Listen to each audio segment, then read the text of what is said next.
नमस्कार, मैं अशोक कुमार पांडे और स्वागत है आपका द क्रेडिबल न्यूज पर।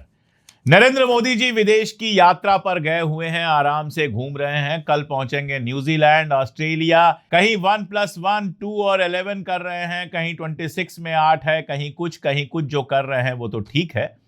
लेकिन इधर जो वार अमेरिका ने दोबारा शुरू किया है ईरान में, जिस तरह से ईरान पर हमले कर रहा है और उसमें खास तौर पर चाबहार पोर्ट को जिस तरह से निशाना बनाया गया है, वो मोदी जी की डिप्लोमेसी और मोदी और ट्रंप के रिश्ते पर बहुत बड़ा सवालिया निशान खड़ा करती है।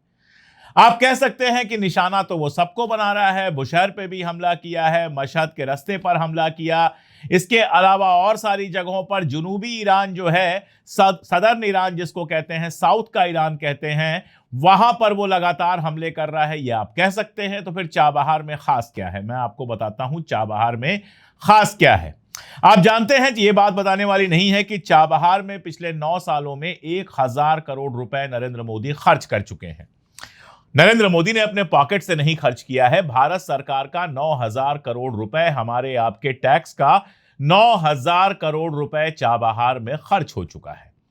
और जब नरेंद्र मोदी ईरान से लौटे थे, चाबहार का मामला चल रहा था, आपको अच्छी तरह से याद होगा कि नितिन गडकरी भी गए थे। और उस समय लौट के आने के बाद अभी जो बीच में भाषण दे रहे हैं कि मेरी खुमैनी साहब से बात हुई, नाम भी ठीक से याद नहीं है, दरअसल उनके खामनेई साहब से बात हुई थी। उसमें जो ये कह रहे हैं कि खुमैनी साहब ने मुझे ये बताया था कि उनका रिश्ता लखनऊ से है, वो भी गलत है। खामनेई साहब से उनकी बात हुई थी और रिश्ता खुमैनी साहब का था। और भी बहुत सारी बातें हैं। खैर, नितिन गडकरी हमारे विषय नहीं है। नितिन गडकरी का जिक्र मैंने इसलिए किया कि वो भी चाबहार के सिलसिले में ही ईरान गए थे और उस समय लग रहा था कि चाबहार का पोर्ट बन गया और उसमें भारत की साझेदारी रही तो वहां से आयल गैस ये सारा कुछ ला पाना या यहां से ईरान सामान भेज पाना बहुत आसान हो जाएगा, बहुत फास्ट हो जाएगा। चाबहार एक ऐसी जगह है जहां से अगर हमारा व्यापार चल रहा होता तो स्ट्रेट ऑफ होर्मुज के बंद होने का हमारे ऊपर कोई असर ही नहीं पड़ता। ये तो एक बात है जो आप जानते हैं। दूसरी बात यह है कि जो ही ईरान और अमेरिका के बीच एमओयू साइन हुआ, उस एमओयू के साइन होने के बाद ईरान के ऊपर से सैंक्शन हटे और यह उम्मीद की जा रही थी कि बाकी सैंक्शन भी ईरान के ऊपर से हटेंगे। तुरंत भारत सरकार फिर से एक्टिव हो गई थी चाबहार पर। दरअसल जब अमेरिका ने सैंक्शन लगाए तो 9000 करोड़ लगाने के बावजूद भारत सरकार चाबहार से पीछे हट गई। जिस जगह पर आपने 9000 करोड़ रुपए लगाए वहां से आप पीछे हट गए। क्यों? क्योंकि अमेरिका का प्रेशर था। और पिछले बजट में चाबहार के नाम पर कोई पैसा अलॉट नहीं किया गया और यह लगने लगा कि चाबहार से भारत पूरी तरह से बाहर हो गया है अमेरिका के प्रेशर में। तो यह कैसा दोस्त है ट्रंप जिसके प्रेशर में 9000 करोड़ रुपयों में हम आग लगाने को तैयार थे? पहला सवाल तो ये। दूसरे पॉइंट पे आइए कि सैंक्शन जो ही हटता है चाबहार पे फिर हलचल शुरू हो जाती है। खबरें आती हैं कि चाबहार पोर्ट पे फिर से काम शुरू होगा और भारत चाबहार पोर्ट से व्यापार करेगा। यानी अमेरिका ने रिलीफ दिया तो आप फिर से चाबहार की बात करने लगे। ये हो गया पॉइंट नंबर 2। अब आप देखिए, दोबारा जंग शुरू होती है और इस जंग में सबसे पहले जिन इलाकों को निशाना बनाया जाता है उसमें चाबहार पोर्ट भी है। और कहा जा रहा है कि इस पोर्ट के शाहिद बहिश्ती टर्मिनल पर कई सारी मिसाइलें गिरी हैं जिससे इस टर्मिनल को भारी भरकम नुकसान पहुंचा है। अब इस खेल को आप पूरी तरह से समझिए। अमेरिका जानता है कि आज नहीं कल समझौता होगा और यह समझौता होने का मतलब यह है कि अमेरिका को ईरान से सैंक्शन हटाने पड़ेंगे। लेकिन इसके बावजूद वो चाबहार पर हमला जानबूझकर इसलिए करता है कि भारत और ईरान के बीच में चाबहार पोर्ट से व्यापार ना हो पाए, तिजारत ना हो पाए, बिजनेस ना हो पाए। मानी क्या है? मानी यह है कि वो सिर्फ ईरान को नुकसान नहीं पहुंचा रहा, वो भारत को भी नुकसान पहुंचा रहा है चाबहार के बहाने।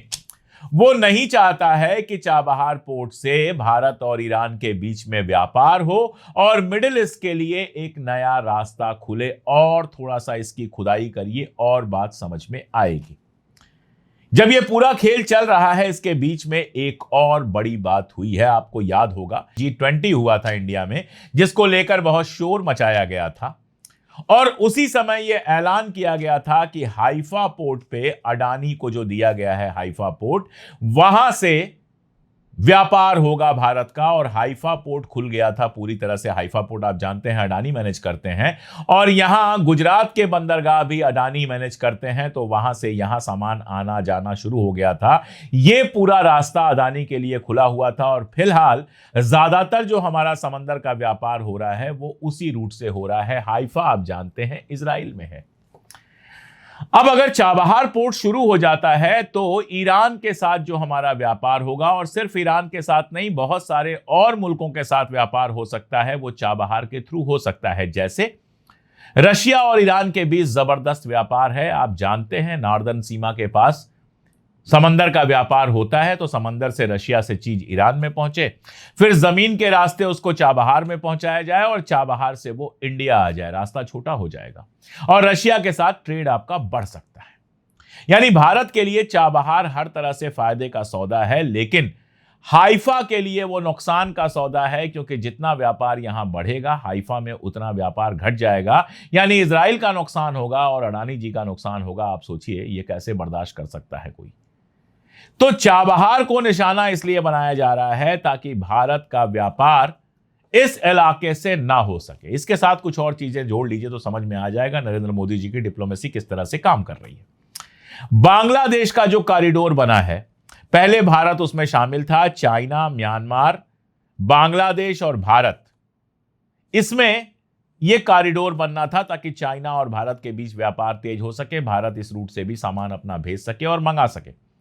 अब इसका जो फाइनल हुआ है उसमें भारत को बाहर कर दिया गया है। अब बस ये चाइना, बांग्लादेश, म्यांमार यानी सीएमबी रह गया है, इससे आई निकल गया है।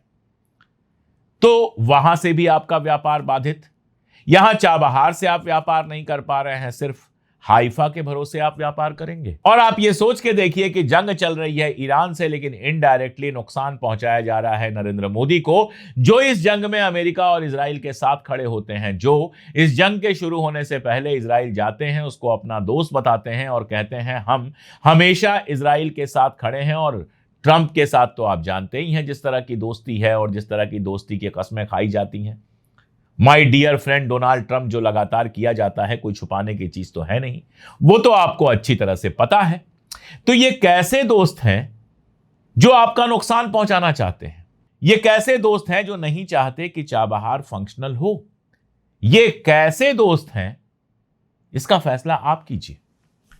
नरेंद्र मोदी जी ने अपने 11 साल में किस तरह के दोस्त बनाए हैं, किन मुल्कों के साथ अच्छे रिश्ते बनाए हैं? ऐसे मुल्कों के साथ अच्छे रिश्ते बनाए हैं जो भारत को मजबूत नहीं बनने देना चाहते।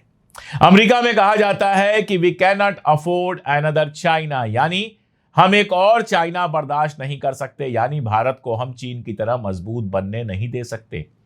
इसलिए एक तरफ दोस्ती की बातें की जाती हैं, दूसरी तरफ होता क्या है कि आपके ऊपर टैरिफ बढ़ाया जाता है। आपके कैपिटलिस्ट जो हैं वो अरबों डॉलर का इन्वेस्टमेंट जाकर करने की बात करते हैं अमेरिका में, और अमेरिका से आपके यहां जो इन्वेस्टमेंट आता है उसको रोका जाता है। चाबहार पोर्ट को नुकसान पहुंचाया जाता है ताकि आप उस इलाके से व्यापार ना कर सके, आपको सस्ता तेल ना मिल सके। और यह ऐसी पॉलिसी है जिसमें आपके अड़ोस पड़ोस के सारे मुल्क चाइना के करीब चलते चले जाते हैं। मालदीव चाइना के करीब चला जाता है, बांग्लादेश चला जाता है, पाकिस्तान तो है ही, यहां तक कि श्रीलंका के भी चाइना से बहुत अच्छे रिश्ते हैं। तो आपके पास कोई ऑल वेदर फ्रेंड नहीं है। बड़ी बड़ी बातें होती हैं, जरा बताइए। ऑपरेशन सिंदूर चल रहा था, पाकिस्तान के साथ तो तुर्की खड़ा था, और भी कई मुल्कों के स्टेटमेंट आए पाकिस्तान के फेवर में, हमारे फेवर में तो कोई स्टेटमेंट नहीं आया। ले दे के इजराइल का एक स्टेटमेंट आया, मदद तो कहीं से कोई नहीं मिली। तुर्की लगातार भेज रहा था अपने ड्रोन, चाइना अपना इंटेलिजेंस यूज कर रहा था पाकिस्तान के फेवर में। आपके लिए कौन काम कर रहा था? कोई नहीं।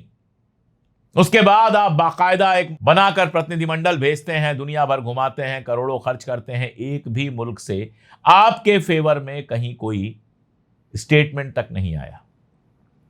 और जिन पर सबसे ज्यादा आप भरोसा करते हैं, अमेरिका और इजराइल, वो चाबहार पोर्ट को नुकसान पहुंचाते हैं ताकि आपके लिए, भारतीय माल के लिए अफगानिस्तान और मध्य एशिया, सेंट्रल एशिया तक पहुंचने का जो एक रास्ता था, उस रास्ते को पूरी तरह से बंद किया जा सके। देखिए, चाबहार केवल भारत और ईरान के बीच व्यापार का मामला नहीं है। उस समय बात हुई थी INSTC की, जिसको कहा जाएगा international north south transport corridor. यह ऐसी सड़क और रेल की योजना थी जिससे चाबहार के थ्रू अफगानिस्तान और मिडिल ईस्ट तक आप सामान पहुंचा सकें। पाकिस्तान के थ्रू जाने की आपकी जरूरत नहीं पड़ती अफगानिस्तान के लिए, आप यहां से सीधे पहुंच जाते और मिडिल ईस्ट में भी आप पहुंच सकते थे। लेकिन हुआ क्या? हुआ यह कि मध्य एशिया और अफगानिस्तान में पहुंचने का यह रास्ता बंद हो गया और चाबहार को अब इतना नुकसान पहुंचाया गया है कि दोबारा बनाने में फिर हजारों करोड़ रुपए खर्च होंगे। यानी चाबहार का आपका ख्वाब हमेशा के लिए मिट गया। उस बार लौट के आने के बाद मोदी जी ने इसको अपनी बहुत बड़ी उपलब्धि की तरह बताया था, और अब क्या हुआ है इसके साथ, ये आप अच्छी तरह से जानते हैं। तो ये हाल है डिप्लोमेसी के। बाकी ईरान अमेरिका वार तो जो होगा मैं लगातार अपडेट कर रहा हूं, करता ही रहूंगा, लेकिन उसमें हिंदुस्तान को किस तरह से और कितना नुकसान पहुंचा है वो आप अच्छी तरह से देख सकते हैं, जिसकी वजह है नरेंद्र मोदी जी के खास दोस्त डोनाल्ड ट्रंप और बेंजामिन नेतन्याहू। अब ये दोस्ती है या दुश्मनी, इसका फैसला आप कीजिए। आज के लिए इतना ही, बहुत शुक्रिया।